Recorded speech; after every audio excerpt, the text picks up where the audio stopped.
মার্কিন president Donald ট্রাম্পের উপর ২ দফা হামলা আগে কিন্তু হয়েছিল নির্বাচনের আগে, এবং ওই ২ দফা হামলার কারণে তিনি একটা বড় বিজয় পেয়েছিলেন। তখন অভিযোগ উঠেছিল যে মার্কিন এস্টাবলিশমেন্ট তাকে প্রেসিডেন্ট পদে দেখতে চায় না। এটা কিন্তু সত্য ছিল। নানান রকম চাপে ফেলে তাকে রিপাবলিকান শিবিরই হারাতে চেয়েছিল, কিন্তু টিকে গেছেন। এরপর নির্বাচনের দৌড়েও তাকে হারাবার চেষ্টা করা হয়েছে ২ দফা হামলার পর। তিনি বিজয় লাভ করেছেন। এখন হামলার তিনি করিয়েছেন না অন্য কেউ করিয়েছে, সেটা আমার আপনার না, তথ্যটা আমেরিকাই পরিষ্কার জানে।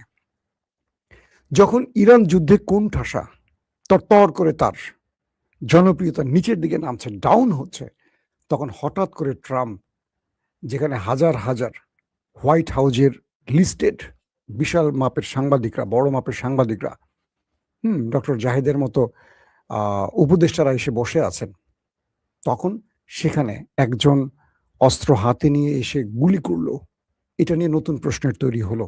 কেউ বলছেন ট্রাম্প তার জনপ্রিয়তা বাড়াবার জন্য এটি করছেন, কেউ বলছেন আমেরিকাতে ট্রাম্পের শত্রু ক্রমান্বয়ে বাড়ছে কারণ তার ইসরায়েল প্রীতি আমেরিকানরা সহ্য করতে পারছে না। তথ্য সব রকমই আসছে। ধরেন যে ব্যক্তি অ্যালান, ৩১ বছর বয়স্ক এই ক্যালিফোর্নিয়ার যুবক, পেশায় একজন শিক্ষক, আবার গেম সফটওয়্যার ডেভেলপার, খুব মেধাবী হিসেবে তাকে সবাই চেনে। এই ৩১ বছরের যুবক অ্যালান কি করে এই অঞ্চলে, মানে এই হিলটন, একটা গুরুত্বপূর্ণ হোটেল যেখানে প্রেসিডেন্ট নিজে রাষ্ট্রের গুরুত্বপূর্ণ সাংবাদিকদের নিয়ে, আরো গুরুত্বপূর্ণ হাই অফিসিয়ালদের নিয়ে, ডেলিগেটদের নিয়ে কি বলবো, ডিনার করছেন, আলোচনা করছেন, সেই সময় অস্ত্র হাতে নিয়ে একটি নয়, একটি রাইফেল, একটি পিস্তল, সঙ্গে আরো ধারালো অস্ত্র নিয়ে সে প্রবেশ করে এবং সেখানে তিনি টার্গেট করে গুলিও করে। পরবর্তী সিক্রেট এজেন্টরা প্রেসিডেন্টের তাকে আটকে ফেলে, তাকেও গুলি করে এবং তার গুলিতে একজন নিরাপত্তা বাহিনীর সদস্য আহত হয়, বাট তার শরীরে লাইফ জ্যাকেট থাকায়, যেটাকে কি বলে, বডিকে রক্ষা করার জন্য, তিনি খুব বেশি আহত হননি এবং তাকে পাকড়াও করা হয়। তাকে আগামী সোমবার আদালতে তোলা হবে। এখান থেকে অনেকগুলো প্রশ্ন আসে।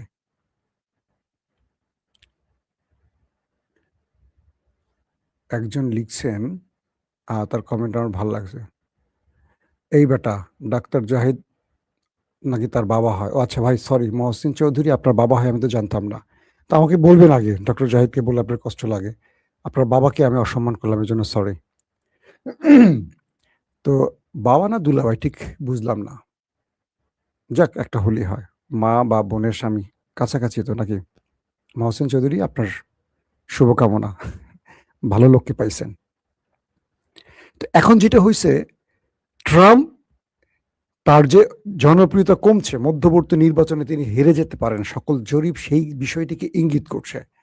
এতে করে এই গুলির ঘটনা তার জনপ্রিয়তাকে আবার বৃদ্ধি করতে পারে।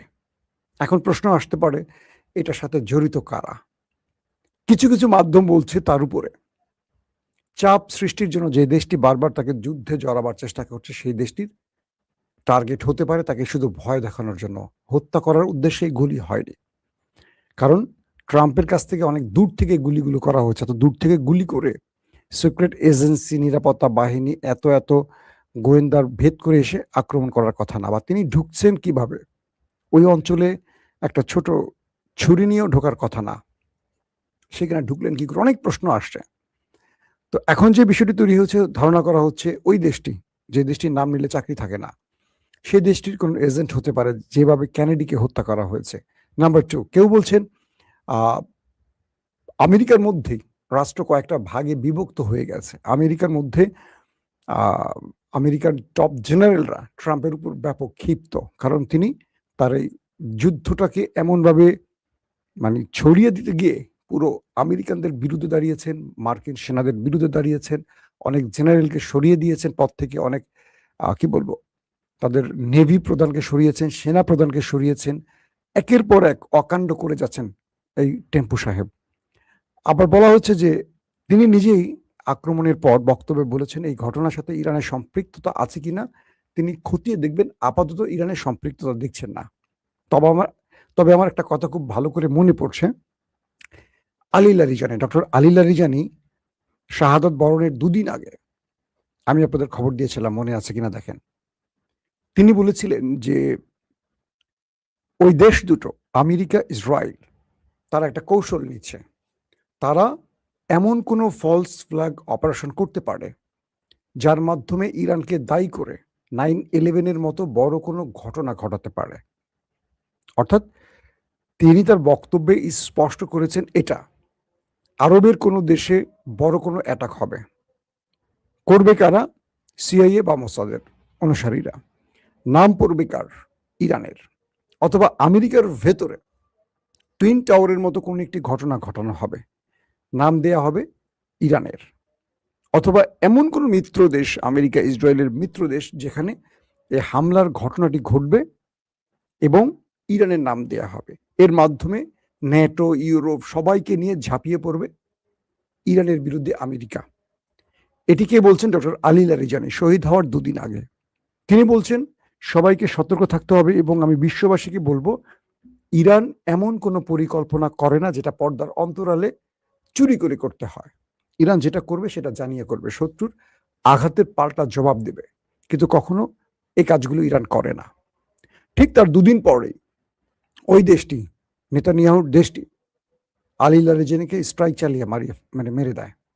কারণ তিনি এই তথ্যটি ফাঁস করায় ওরা বিপদে পড়ে যায়। কারণ এই গুপ্ত হত্যা বা এই ফলস ফ্ল্যাগ অপারেশনগুলোর করার ওস্তাদ কিন্তু ওই দেশটি। টুইন টাওয়ারে কারা হামলা করেছে এটা নিয়ে কিন্তু ওই দেশটিকে ইঙ্গিত করা হচ্ছে। এরকম বড় বড় গুপ্ত হত্যা, গুপ্ত, খেয়াল করবেন শব্দটা হচ্ছে গুপ্ত। বাংলাদেশ এখন গুপ্ত খুব মার্কেট পাইছে। আমার নিজেকে গুপ্ত বলতে ভাল লাগে, আমি নিজেকে গুপ্ত বলি। কারণ কেন জানেন? গুপ্ত হলো বিজেতাদের গোষ্ঠী। যারা বিজেতা বিজয় লাভ করে তারা হলো গুপ্ত। কারণ গুপ্ত সবাই হতে পারে না, এবং বাংলাদেশ গুপ্তদের মাধ্যমে স্বাধীন হয়েছে দ্বিতীয়বার। অনেকে এটা স্বীকার করতে রাজি না, আমি স্বীকার করি, ভালো লাগে। কেউ বলছে সাউন্ড নাই, একজন ব্যক্তি বলছেন সাউন্ড নাই, নাকি সবাই বলছেন সাউন্ড নাই? আপনাকে শুনতে পাচ্ছেন? আমার এখানে সাউন্ড শো করছে। যারা লিখছেন সাউন্ড নাই তারা বিরক্ত করতে আসছেন, মোটামুটি বুঝতে পারছি। আপনারা কি শুনতে পাচ্ছেন? ক্লিয়ার করে বলবেন। হালিশহর, চট্টগ্রাম, মাঝপাড়া থেকে বেলায়েত। বেলায়েত ভাই শুনতে পাচ্ছেন? ওকে, সাউন্ড ওকে। এই যে কিছু সুপ্ত এসছিল আমাকে বিরক্ত করতে, বুঝছেন? এরা হলো সুপ্ত, গুপ্তকে বিরক্ত করতে আসছে, বুঝছেন নি?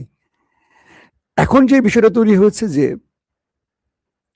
আমেরিকা এই খেলায় মোটামুটি হেরে গেছে। তো আলী লারিজানি যে বক্তব্যটি দিয়েছেন সেই বক্তব্যের কোনো সিমটম কিনা ট্রাম্পের উপর যে হামলাটি হলো, এবং এটা ট্রাম্প বিশ্বকে বোঝাতে চাইবে যে আমার উপর ইরান হামলা করেছে, এই ব্লাব ব্লাব ব্লাব।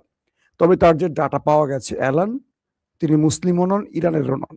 তিনি আমেরিকার একজন শিক্ষক, আবার খণ্ডকালীন শিক্ষক, খুব মেধাবী যুবক এবং গেমস ডেভেলপ করা একজন ব্যক্তি। তার সাথে ইরানের কোনো সম্পৃক্ততা নাই। এখন যদি হাসিনার মতো হয়, কোনো মানুষকে ধরে মেরে বলবে আমার সাথে বিএনপির সম্পর্ক আছে, জামাত বিএনপির সম্পর্ক আছে, তারপর জামাত বিএনপিকে দৌড়ে হাসিনা, মনে আছে গত 15.5 বছর। আমার মনে হয় না আমেরিকা এত জঘন্য কাজ করবে, কারণ পৃথিবীর বড় বড় গণমাধ্যম বসে আছে সেখানে, উল্টাপাল্টা করলে তো ধরা খেয়ে যাবে। দর্শক, তো এই পরিস্থিতির মধ্যে আলী লারিজানির এই কথাটি আবারও আমরা সচক্ষে দেখলাম যে ইরানের ইতিমধ্যে ইরানকে দায়ী না করলেও সিমটম সেদিকে কিছুটা আভাস পাওয়া যাচ্ছে। আসেন 2 নম্বর খবরটি দিচ্ছি এবার। মার্কিন যুক্তরাষ্ট্র ইরানের একটি জাহাজ আটকালো। ইরান তারপরে আমেরিকার স্বার্থ সংশ্লিষ্ট ইসরায়েলি একটি জাহাজকে আটকালো কমান্ডো স্টাইলে। আমি আপনাদের ফুটেজ দেখিয়েছিলাম, মনে আছে কিনা? এরপর আমেরিকা ইরানের আরেকটি জাহাজ আটকালো। তো ইরান তখন বলছিল যে তোমরা যা কিছু করবো আমরা তোমাদেরকে ডবল শোধ দেব, তুমি 1 টাকা দিলে 2 টাকা দেবো, একটা ঘুষি মারলে 2টা ঘুষি মারবো। বিষয়টা ক্লিয়ার। আজকের খবর হলো ইরান আরো 2টা জাহাজকে আবার আটক করে ফেলেছে, মার্কিন স্বার্থ সংশ্লিষ্ট অর্থাৎ ইসরায়েলি জাহাজ। এই জাহাজগুলো ইসরায়েলের মালিকানাধীন, কিন্তু বিভিন্ন নামে আসে, বিভিন্ন ফ্ল্যাগ উড়িয়ে আসে, যাতে ইরান বুঝতে না পারে। কিন্তু ইরানের কাছে তো তথ্য থাকে, গোয়েন্দা তথ্য। এই তথ্যের আলোকে ইসরায়েলি আরো 2টো জাহাজকে ইরান আটক করে ফেলেছে। এখন ট্রাম্প পড়ছেন মহা বিপদে, যে ইরান যা বলে তাই তো করতেছে, এখন কি করব আমরা? ট্রাম্প হরমুজে সবচেয়ে বড় কি বিপদে পড়েছে জানেন? ট্রাম্প ভেবেছিল যে ওমান সাগরে এসে হরমুজের মুখটা বন্ধ করে দিয়ে পৃথিবীর বাজার থেকে ইরান যে তেল গ্যাস রপ্তানি করে এটা বন্ধ করে দেবে। আজকে পর্যন্ত ৮০ থেকে ৯০টি জাহাজ এ পর্যন্ত ইরান অবরোধকালীন সময়, মানে মার্কিন যুক্তরাষ্ট্রের অবরোধকালীন সময় ৮০ থেকে ৯০টা জাহাজ ইরান তেল গ্যাস সহ পৃথিবীর বাজারে ছেড়ে দিয়েছে, পরিবহন করতে পেরেছে। তো এজন্য আমেরিকার ব্যর্থতার জন্য কিন্তু নৌবাহিনী প্রধান হয় পদত্যাগ করেছেন অথবা তাকে সরিয়ে দেয়া হয়েছে। আমেরিকাকে বারবার যে অভিযোগ দেয়া, মানে আমেরিকার উপর যে আমেরিকা ট্রাম্প যে তার নেভিকে অভিযোগ দিচ্ছে যে তোমরা ইরানকে থামাতে পারছো না কেন। তো ওরা বলছে যে আমরা ওই অঞ্চলে মুভ করতে পারছি না। কোন কোন অঞ্চলে যে ইরান মাইন পুঁতে রাখছে আমরা জানি না। আবার যখন আমরা মুভ করি ইরানের ড্রোন ছুটে আসে। ইরান তো পরিকল্পিত, ধরেন 2টা জাহাজ ছাড়ছে, তাদের ড্রোন উপরে আছে, যদি শত্রু টার্গেট করতে আসে হিট করবে এইভাবে। তো হরমুজ প্রণালী দিয়ে এক হিসেবে আমেরিকা ইরানের লাভ করছে। কেন? হরমুজ প্রণালী বন্ধের জন্য গালফ কান্ট্রির তেল মোটামুটি আটকে গেছে। তো তেল আটকে যাওয়ার কারণে এখন পৃথিবীর বহু দেশ ইরান থেকে তেল কিনছে। আবার তাদের উপর আমেরিকা নিষেধাজ্ঞা দিতে পারছে না, কারণ তারা আমেরিকার মিত্র। শুধু চীনের উপর নিষেধাজ্ঞা দিয়েছে। চীন তো এগুলোকে থোড়াই কেয়ার, কিচ্ছু মনে করে না, পাত্তাই দেয় না। তো একদিকে ধরেন আগে ইরান যদি 10 টাকার তেল বেচতো, এখন ইরান 100 টাকার তেল বেচতে পারছে। এই যুদ্ধের যে ক্ষতি ইরান পুষিয়ে নিচ্ছে। তারপর হরমুজ প্রণালী থেকে ইরান টোল আদায় করেছে অনেক। এই টোলগুলো তাদের রাষ্ট্রীয় ব্যাংকে জমা হয়ে গেছে। এটা ইরানের জন্য একটা বিশাল সুখবর। তো এই মুহূর্তে হরমুজ প্রণালীর সামনে গালফে বসে, কি বলে, ওমান সাগরে বসে আমেরিকা তারা 2টা ভয় করছে। এক, তারা ইরানকে ঠেকাতে পারছে না। 2, যে কোনো সময় ইরান তাদের উপর অ্যাটাক করে বসতে পারে। পাশাপাশি যখন আলোচনা ব্যর্থ হয়েছে পাকিস্তানে, তখন ট্রাম্প মধ্যপ্রাচ্যের যুদ্ধের প্রস্তুতি নিচ্ছে এবং এই খবরটি ইরান জানছে এবং ইরানও তার প্রতি উত্তরে সব আলু পটল রেডি করে ফেলছে। ট্রাম্প অ্যাটাক করলে সঙ্গে সঙ্গে তারা অ্যাটাক করবে।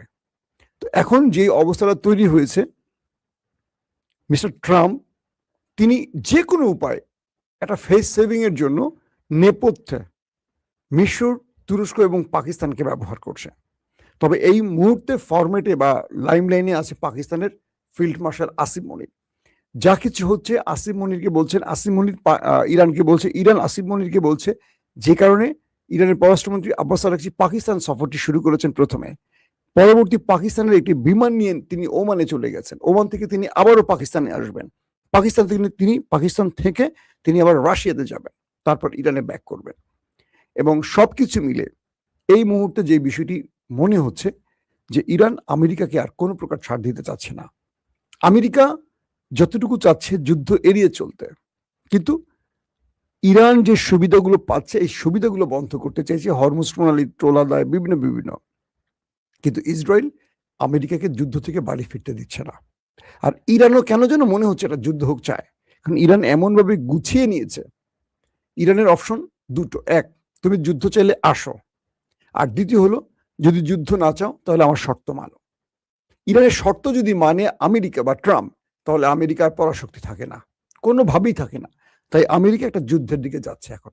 সেই জন্য তারা পুরো প্রস্তুতি নিয়েছে। পুরো মধ্যপ্রাচ্যে আবার অস্ত্র, মানে ক্যান্টনমেন্ট বানিয়ে ফেলেছে। যত রকম অস্ত্র, ড্রোন, মিসাইল, রিফুয়েলিং ট্যাঙ্কার, আকাশ প্রতিরক্ষা সিস্টেম, রাডার সিস্টেম সব হাজির করছে, যেগুলো ধ্বংস হয়েছে।